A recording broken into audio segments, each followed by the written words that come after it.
আমাদের বড় বড় ব্যবসায়ীরা আমাদের দলে যারা আছেন এখন আমাদের লোকে ফটো ছবি তোলেন না, আমাদের এখানে আসতে ভয় করেন, আমার সঙ্গে টেলিফোন করতে ভয় করেন, তাদের বাড়ি ঘর নাকি চালাই দিবে, ব্যবসা প্রতিষ্ঠান চালাই দিবে। আহা, কি ডেমোক্রেসি, কি গণতন্ত্র, কি সুন্দর দেশ। আপনি হাঁটা চলা কার সঙ্গে করবেন তাও ঠিক করতে পারবেন না। আপনি কোথায় যাবেন, কি বলবেন, আপনি সত্য কথা বলবেন না মিথ্যা কথা বলবেন, আপনি কোথায় কি করবেন সেটা পর্যন্ত তারা নিয়ন্ত্রণ করছে। এবং সেই নিয়ন্ত্রণের ফাঁকে মহাযজ্ঞে টাকা আদায় হচ্ছে, প্রচুর পরিমাণে টাকা, অর্থ চাঁদাবাজি হচ্ছে। শুনছেন নাকি? শুনছেন আপনারা?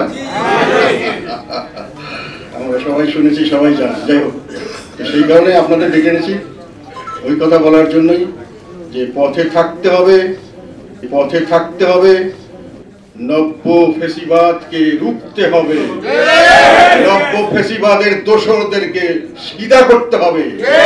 দেশের জনগণ আমাদের সঙ্গে আছে, আমাদের সঙ্গে থাকবে। যদি তারা বাঁচতে চায় সবাই একসঙ্গে হতে হবে, দেশকে বাঁচাতে হবে। পুলিশের কাছে গেলে প্রোটেকশন নেই, তারা আরো অ্যারেস্ট করার ভয় থাকে। না না, আপনার পাশে আসবেন না, আপনার কোথায় আসবেন না। কেন আসবেন না? যেহেতু আমরা ফেসিবাদ, আমরা অন্য কাউকে আসতে দিব না।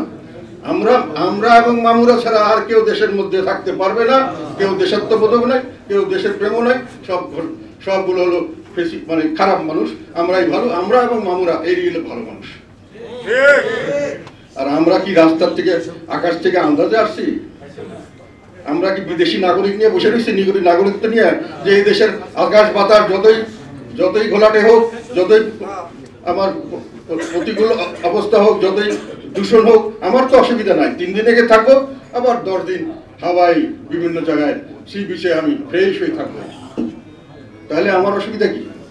দাঁড়িয়ে যান জনগণের পাশে।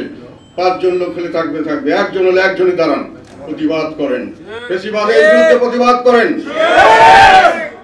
ফেসিবাদকে রুখতে হবে বলে দাঁড়ান। একাই দাঁড়ান, 100 আসবে, 1000 আসবে, 1 লক্ষ লোক আসবে। কোনোখানে মানুষের ব্যবসা বাণিজ্য করতে পারছে না, কোনোখানে কোনো কিছু করে শান্তি পাওয়া যাচ্ছে না। আর অসহায় মানুষের কান্নার দেখার কোনো কেউ নাই। কার কাছে যাবেন? আমি পুলিশের কাছে যাবেন, পুলিশের উপর আর্মির কাছে যাওয়া হচ্ছে, আচ্ছা আমরা দেখছি, কিছু হচ্ছে না।